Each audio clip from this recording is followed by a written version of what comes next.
2026년 부동산 시장은 연초가 굉장히 중요할 것 같습니다. 시간이 없기 때문입니다. 기다릴 이유가 사라진 부동산 시장, 왜 그런지 설명을 드려보도록 하겠습니다. 결론부터 말씀드리면요. 지금 만약 사실 수 있는 능력이 된다면 지금 사는 게 맞다는 겁니다. 이유는 단 하나입니다. 더 싸질 조건이 없어졌기 때문이죠. 2025년도 부동산 시장을 요약해보면 11호 대책 이후 서울 집값은 최대 상승했고요. 19년 만에 연간 상승 누적 상승률이 최고일 가능성이 높아졌습니다. 그런데 거래는 이제 11호 대책 이후 줄어들었지만 신고가는 계속 속출하고 있는데 우리가 이제 부동산 시장에서 조용한 상승이 일어날 때가 가장 위험할 때다 이렇게 말씀드릴 수 있겠습니다. 숫자가 말해주지만 12월을 해도 말이죠. 서울 같은 데는 0.21, 수도권 같은 데는 0.14% 인상이 됐고요. 서울 연간으로 보면 8.48%, 거의 10%입니다. 물론 오르지 않은 노도강이나 금강구 지역을 뺀다고 하면 서울 지역 같은 경우에는 많은 곳은 20에서 25% 오른 걸 알 수가 있는 것입니다. 서울시장이 이제 이 어떤 바로미터가 되는 이유는 전 국민이 선호하는 곳이기 때문에 그렇습니다. 따라서 시장을 주도하는 지역이 강남 3구나 한강 벨트인데 이거는 아마 더 양극화가 일어나지 더 줄어들 확률은 별로 없다고 생각합니다. 시그널은 결국은 수도권 전체에 퍼질 가능성이 높다는 걸 우리가 여러 차례 경험을 했습니다. 따라서 서울시장은 떨어질 때 기다려서 사는 시장은 아니고요. 못 사면 영원히 이제 밀리는 시장이라는 인식이 많은 국민들한테 퍼져 있는 것 같습니다. 신고가 단지들이 계속 나오고 있지 않습니까? 잠실 주공 5단지가 지금 45억을 기록했어요. 30억 초반을 기록할 때도 굉장히 비싸다고 했었는데 지금 45억을 기록하고 있고요. 왕십리 센트러스 34평 같은 경우는요. 2025년 연초에 16, 7억을 기록하고 있었습니다. 지금은 24억이 됐습니다.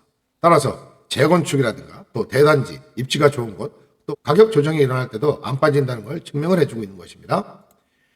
그러면 거래는 없는데 왜 오를까요? 이유는 단 하나입니다. 지금 안 사면 더 비싸진다는 확신이 된다는 거죠. 지금 대출이 빡빡하고 굉장히 어려운 여건입니다만 그래도 비싸게 사는 사람이 존재한다는 것은 이를 증명한다고 볼 수 있겠습니다. 서울시장은 그렇다 치고요. 그럼 자 수도권 중에서 경부라인에 대한 그 수요도 굉장히 확산하고 있고요.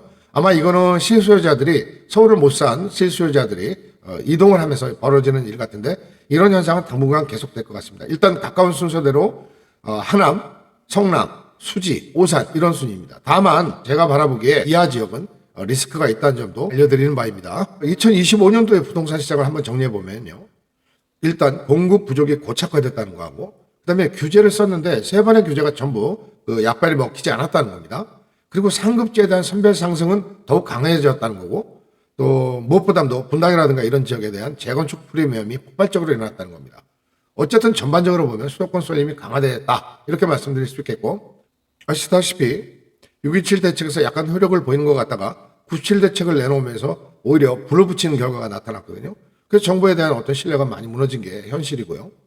지금 이제 연말까지 새로운 공급 대책을 낸다고 하다가 지금 이제 연을 넘기게 생겼습니다. 많은 사람들이 생각하기에 내년 연초에 나오는 공급 대책도 지난번에 나왔던 9.7 대책을 크게 뛰어넘지는 못할 거다. 이런 생각들을 많이 하시는 것 같습니다. 그러다 보니까 공급 대책에 한계가 있고 또 공급 대책을 나온다 하더라도 이 시간이 굉장히 오래 걸린다는 걸 너무 잘 알고 있습니다.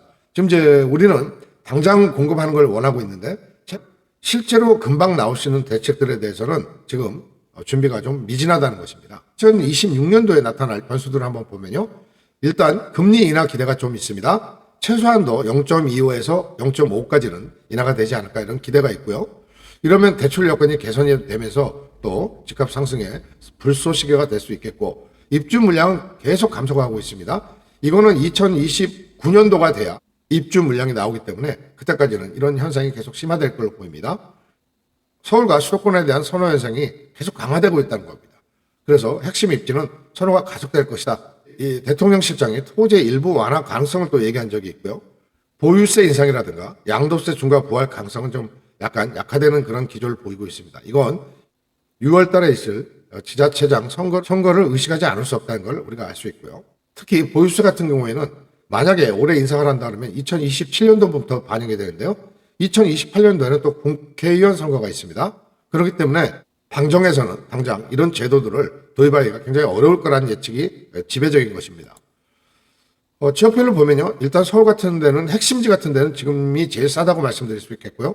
수도권의 상급지 같은 경우에는 서울을 대체할 수 있는 마지막 기회다 이렇게 보여집니다. 또 노도강이나 금강구 같은 경우도 서서히 키 맞춤을 할 가능성도 굉장히 높아지고 있습니다. 다만 너무 외곽이라든가 비선호 지역에 대한 투자는 여러분들이 신중하게 하셔야 된다. 이런 말씀을 꼭 드리고 싶습니다. 실수요자한테는요, 타이밍이 아니라 능력이 될 때 사는 거다. 이렇게 말씀드리고 싶습니다. 은행 대출이 이제 총량제가 이루어지면서 2026년도 특히 1월 달에 대출이 가능하신 분들은 대출을 받으시고 그 시기에 2월 전까지 어떤 매수할 수 있는 기회를 잡으신다면 가장 좋은 타이밍이 아닐까 저는 개인적으로 이렇게 생각을 해봅니다. 따라서 재건축이라든가 입지, 희소성, 호재가 있는 이런 핵심 투자 지역은 여러분들이 과감하게 매수를 해도 괜찮다는 게 제 생각입니다. 다만 너무 무리한 레버리지는 금물이라는 말씀도 아울러 드리고요. 결국 서울과 수도권의 핵심 지역에 대한 그 시장은 안 사는 게 아니라 이제 앞으로는 못 사는 리스크가 더 커진 시장이라 이렇게 말씀드릴 수 있겠습니다. 2026년도 앵그리 윤 선생 부동산에서 추천한 지역은요. 수도권에서는 위례, 광명, 평촌 3번, 서울에서는 노원, 관악, 동작 추천드리는 바입니다. 이쯤에서 구독, 좋아요 한번 눌러주시고요.